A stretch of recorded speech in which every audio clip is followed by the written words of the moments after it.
Welcome to Channel 17, the Town of Colonie Government Channel.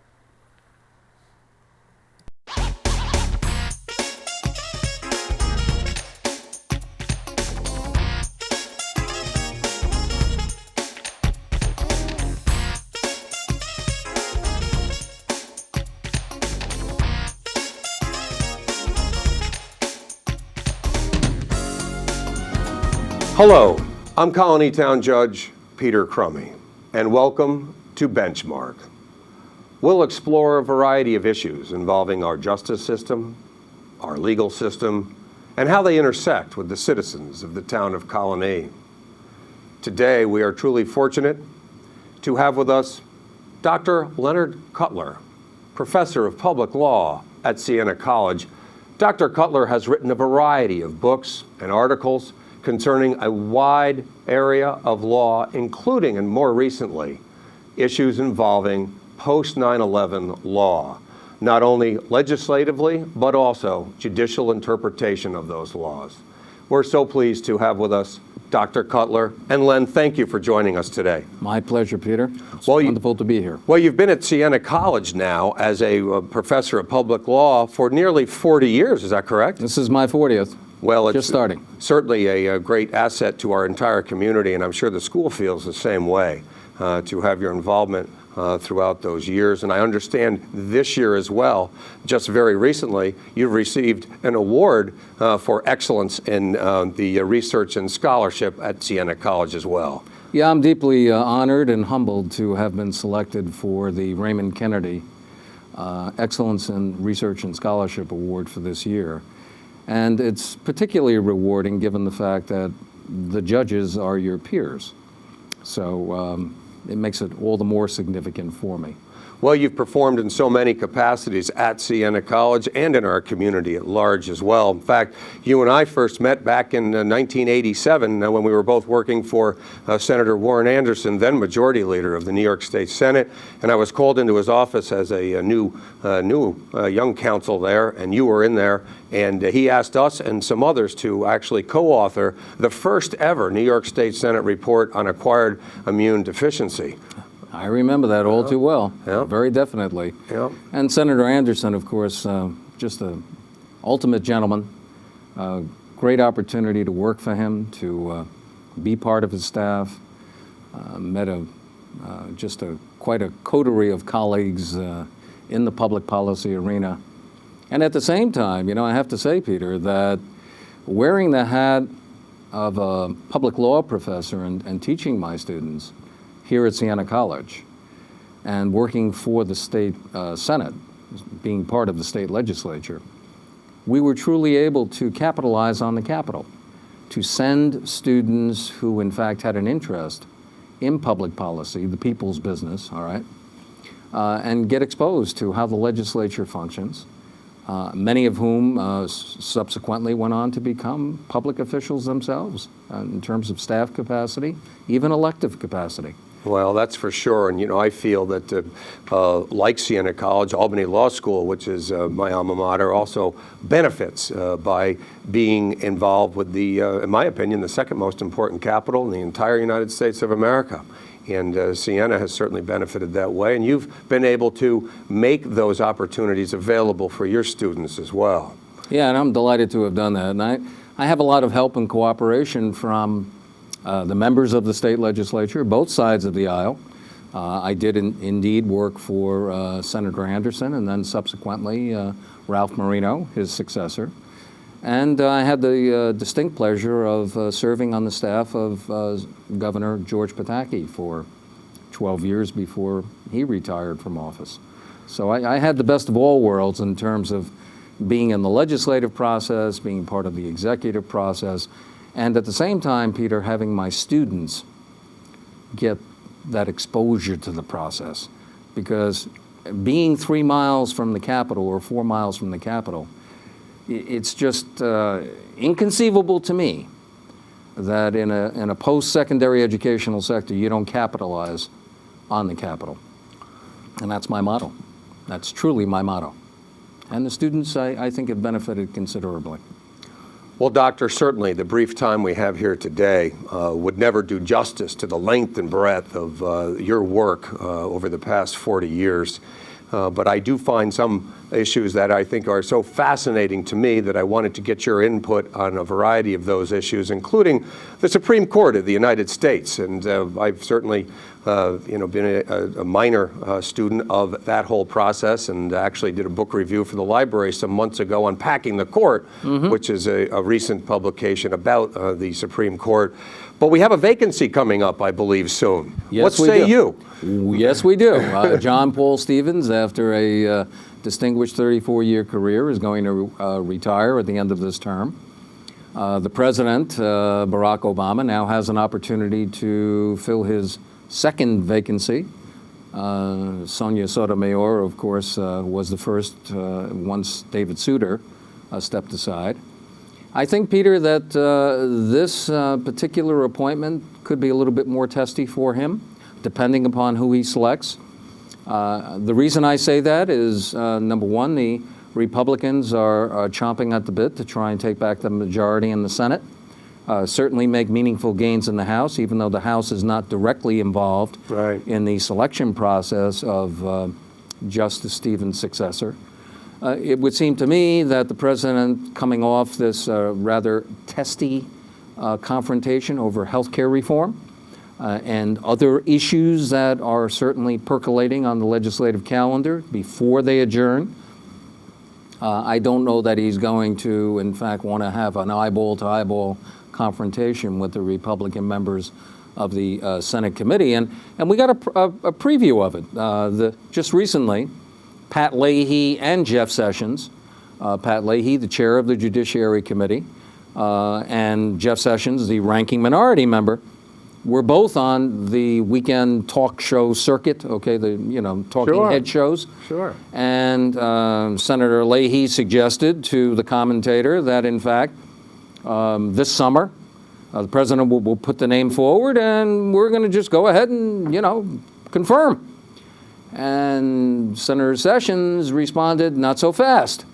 It depends on who the president puts forward. Very definitely, we have a role to play in this process. And it could very well happen, Peter, that if there is, in the Republican view, an inappropriate candidate for confirmation, they will use the filibuster to prevent that vacancy from being filled by, the first week in the term in the fall. Several names have been tossed around. There's a short list of 8, and it's probably multiplying. But in fact, I think at the top of the list is the current Solicitor General, and that's Elena Kagan. Elena Kagan, who is more moderate to conservative in terms of her philosophical views and her writings, former dean of Harvard Law School, very well respected in the legal community, does indeed have cross-aisle respect, both Democrat and Republican respect, but no judicial experience. Does the president have to appoint a sitting appellate court judge? Not necessarily. That's been the trend. That's true. That's been the practice recently, but doesn't mean that President Obama automatically has to move in that direction. But there are 2 or 3 leading candidates, one from Montana, a Ninth Circuit Court of Appeals judge who's been around the block a few times and is very conservative. So even though the Ninth Circuit is not very conservative at all. There's Diane Wood. She was considered along with Sonia Sotomayor. She was on the short list. But I think she's much more controversial, and she's a little bit too much left of center. Well, I find in the Supreme Court appointments, ultimately, oftentimes the appointed and confirmed justice, their term far exceeds the appointing authority's term. And they often have an impact over 20, 30, 40 years as to the state of the law in the United States. Far beyond the president that appointed them initially. Absolutely. And you have a situation, I've been reading some of the pieces that have been written on Stevens now, who's retiring, and I believe it was President Ford that may have appointed him, who was a Republican. That's and correct. had served in Congress as a Republican for many years before he made his way to the presidency in an unusual fashion, but did nonetheless. So And do you think that President Ford thought he would turn out to be what he did turn out to be? The suggestion is that actually he was a liberal jurist. I don't know whether you would cast him that way, but some print media does. Well, you know, it's difficult, Peter, because labels fly around left and right. That's right. And not to pun the term left and right, but liberal, conservative, moderate. I even used it in the introductory piece about Elena Kagan and other potential nominees. John Paul Stevens was interviewed on that very question just less than, a year and a half ago or so, and it was on National Public Radio. And what he said was the following. He said, obviously, the Constitution hasn't changed. And quite frankly, in my view, his view, I haven't changed. It is the other members of the court who have changed. In other words, the court's representation and appointments have been far more conservative through the Reagan presidency and George H.W. Bush, as well as George W. Bush, discounting Clinton with respect to Ginsburg, Ruth Bader Ginsburg, and Stephen Breyer. But recall that it was John Paul Stevens who succeeded the most liberal justice, and probably one of my favorite justices who ever served on the court, and that was William O. Douglas, who was considered, as you well know, one of the staunch liberal torchbearers during the period of the New Deal and even prior, appointed by Franklin Roosevelt. And he served for 40 years on the bench, longest continuous serving judge, and John Paul Stevens, 34 years. But Stevens has suggested that, they make too much out of it with respect to my shifting and my movement to the left. Not truly so. I would dispute that, Peter. I've seen marked contrasts in his positions on a number of issues, and I'll give you one example. When he first joined the bench,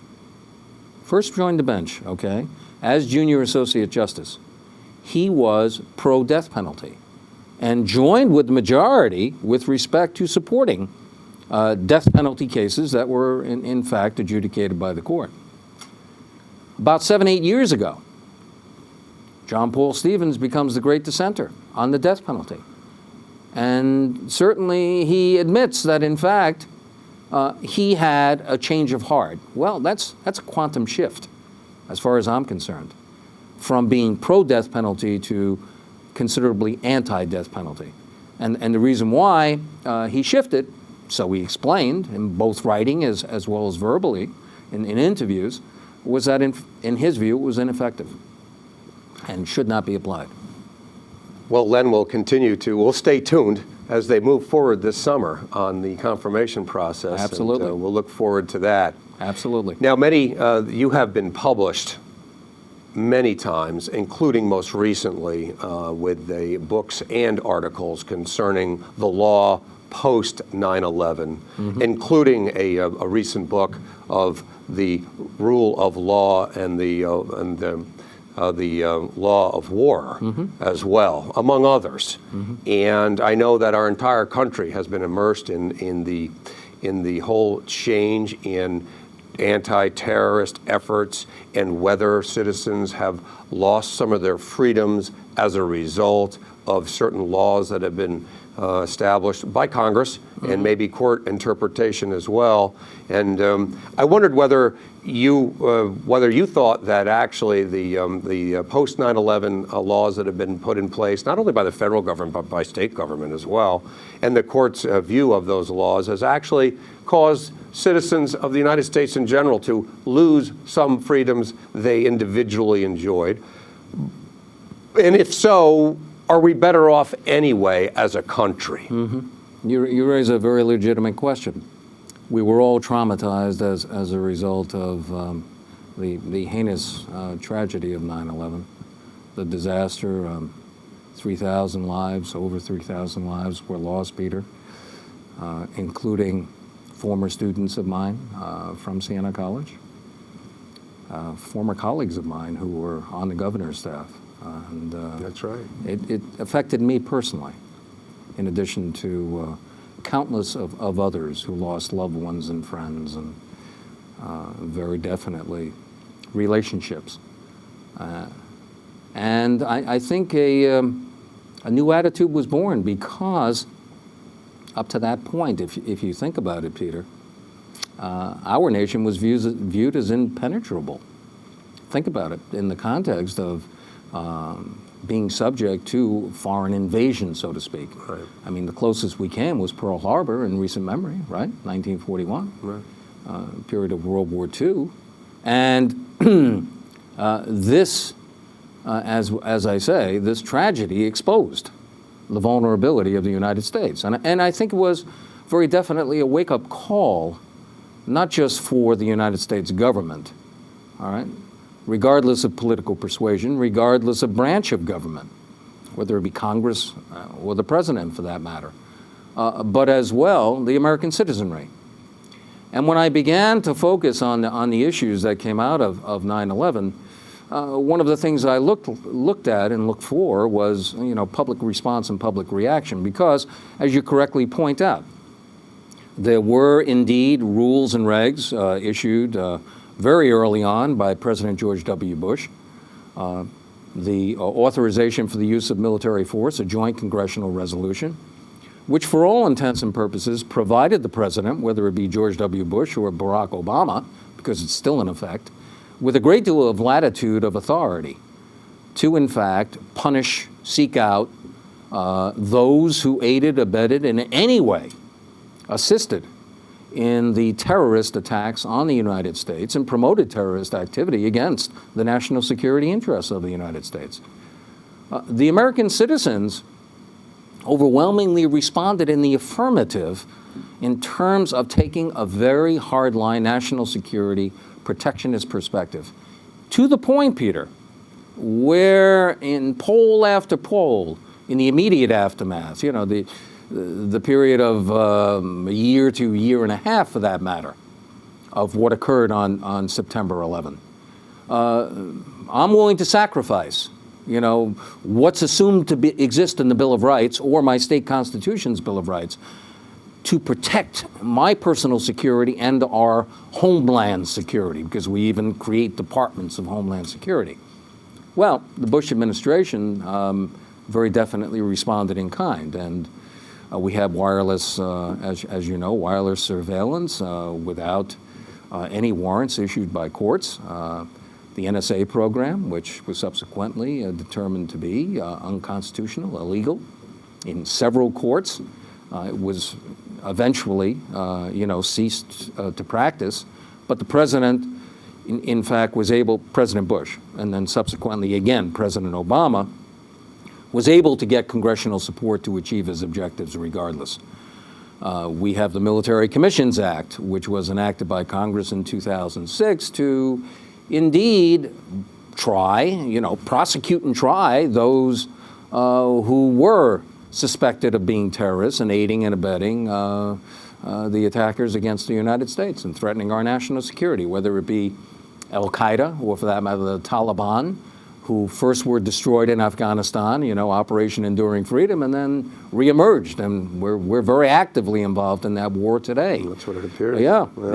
And there were, in several perspectives and views, and as you point out in my study on the rule of law and the law of war, concerns raised that maybe Congress and the president, individually, collectively, went a little bit too far, crossed the edge. I mean, one of the dearest freedoms that I think we have in this country is to, in fact, understand why, if our government takes us into custody, why we're being held. Tell me why, and it's almost Kafkaesque. You put a guy in jail and you say, well, we're going to hold you here. Why are you going to hold me here? I don't have to tell you that. Well, bring me before a judge. Let me have my day in court. No, I don't have to bring you before a judge. I don't have to try you. I don't have to prosecute you. Yet I can hold you, because if I let you loose, guess what?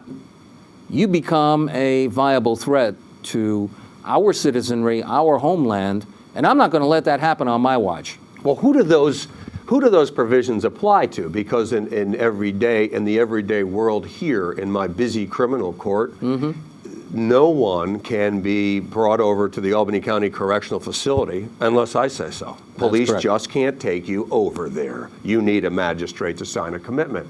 So who is subject to this rule of law that allows people to be held without any judicial review? Where's that existing right now? Well, it's existing nowhere explicitly in the law, explicitly. Inferentially, it exists in a piece of legislation which I mentioned in the outset of our discussion that Congress enacted called the Authorization for the Use of Military Force. It's a joint congressional resolution, Peter. Both President Bush and President Obama have said the same thing. It is inferred in the language of that law that I, as President of the United States, Commander-in-Chief, Chief Executive, in terms of enforcing the law, can exercise the authority to hold, indefinitely detain anyone I consider to be a potential threat to our national security interests, including a couple of U.S. citizens who challenged that action in court, and the cases wound up going all the way to the United States Supreme Court. As a matter of fact, John Paul Stevens, who we talked about a little while ago, was a principal opponent of such actions and wrote majority opinions in a few cases that involved U.S. citizens who were detained in that fashion. One was a guy named Hamdi, another one was Padilla, Jose Padilla. But essentially, we're dealing with non-citizens here, Peter. Right. These are guys who were caught up, it's all males. These are guys, upper teens, right up into 60s and 70s years of age, who were caught up, presumably in the area of conflict. It may have been in Afghanistan during Operation Enduring Freedom. As we well know, it extended well beyond that into other parts of the globe, where they were involved in terrorist cells, where they may have been plotting, taken into U.S. custody, transferred to Guantanamo in the early part of 2002, 2003, and subsequently held indefinitely. 7-8 years. Never brought before a court, and never charged. And the interesting thing is that in a number of these instances, and I think we're talking about 50 total now, they can't be returned to their home state or a third state because they're too much of a threat. They can't be tried or prosecuted, Peter. Why? Because they were tortured.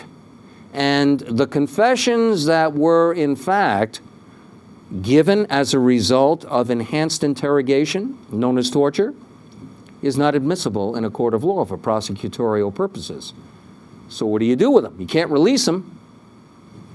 Both President Bush and President Obama have insisted they have to be held indefinitely. And they're not protected by the U.S. Constitution. Right. They're not U.S. citizens, okay? They're not protected by the Geneva Conventions, Peter. Why? Because they are alleged terrorists. And as alleged terrorists, they're not prisoners of war. And if they're not prisoners of war, then in fact, they're not covered by Article 3 or Article 4 of the Geneva Conventions. Are there any established governments in the world that object or oppose to this holding of terrorists without any of those opportunities for redress? Oh, for sure, for sure. Okay. Our principal allies, as a matter of fact, and I talk about the European community and in my research, in both of my recent books as well as journal articles, and in my testimony before the United States Senate and before the Presidential Task Force on Detainee Disposition.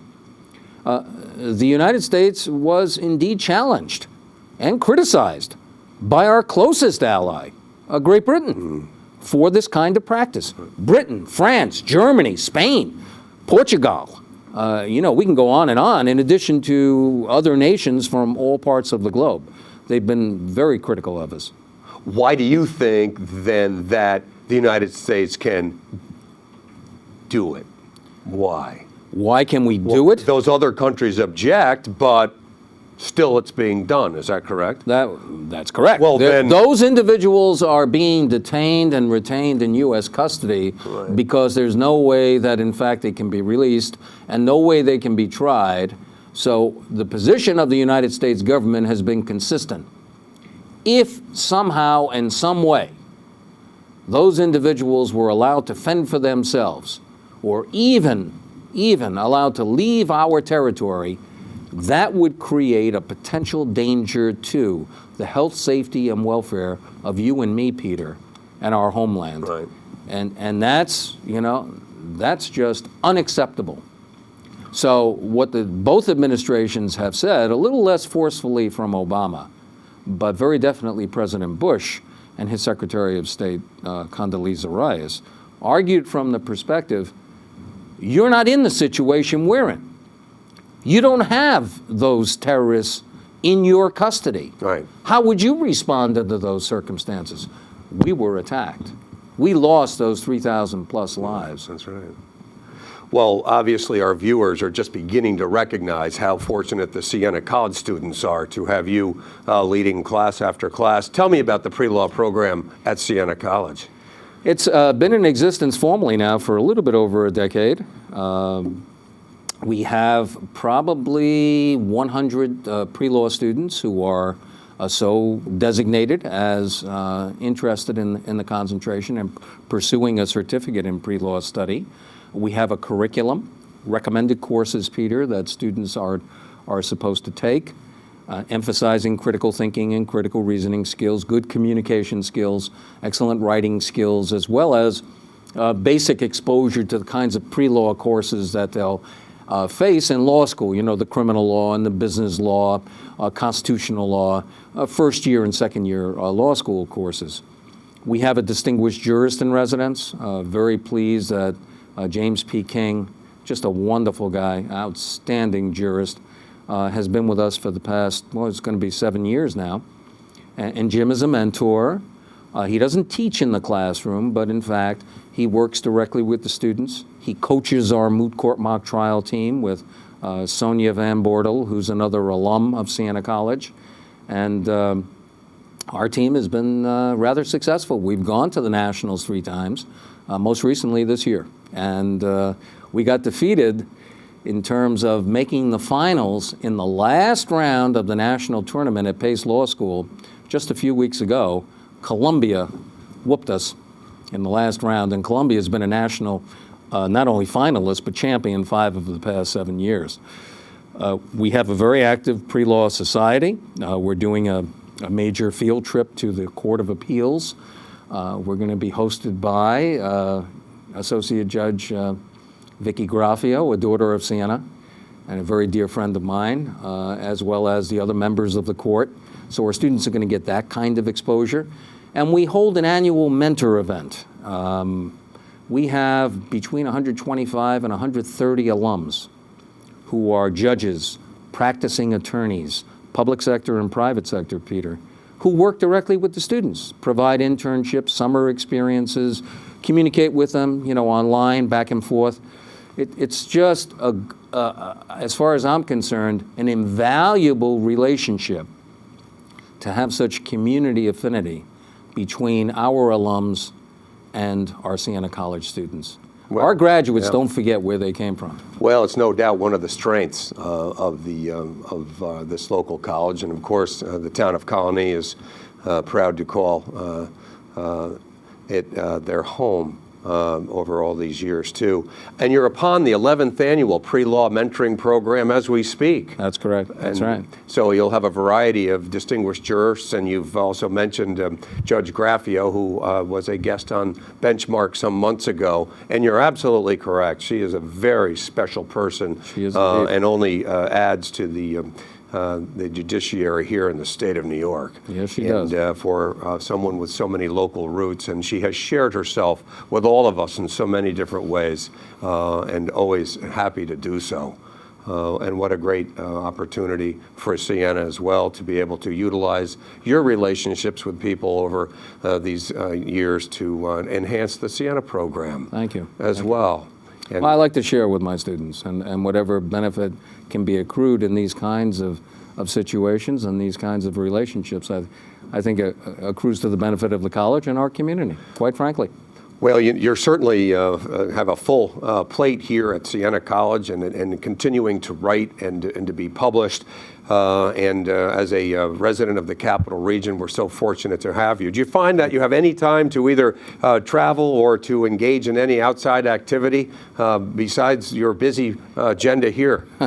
Well, I enjoy the game of tennis. Well, good. And I've watched your daughter play so many times. She's just super on the court. I wish I was back at that age in many respects when I see her hit the ball. Well, I'm just a driver. I drive her and she plays, which is why there's success in that program. We'll keep Dad off the court. And Sheila and I, my wife of 45 years, we try to travel on occasion and get away. We have a favorite place up in Ogunquit, Maine that we go to every summer. We own a piece of property up there. And this summer, we are celebrating our 45th, and we plan to do something we've never done before, Peter, and that's take a river cruise. And we're going to go down the Danube. We're going to start in Passau, Germany, spend just shy of 2 weeks, and wind up in Budapest, Hungary. And that's where Sheila's family comes from. So we're going back to her historic roots, and hopefully we're going to visit the village where her grandmother and grandfather were born. Well, enjoy that trip as much as we've enjoyed having you here today. It's been a pleasure. With us. And Dr. Len Cutler, Professor of Public Law at Siena College.